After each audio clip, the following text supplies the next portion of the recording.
బాహుదా నదీ తీరములోన బావిలోన వెలసిన దేవ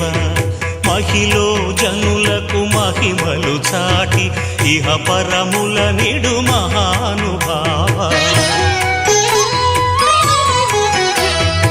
ఇష్టమైనది వదిలిన నీకడ ఇష్ట కామ్యములు తీర్చే గణపతి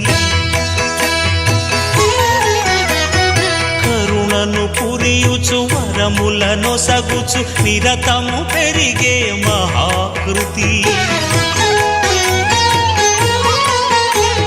సకల చరాచర ప్రపంచమే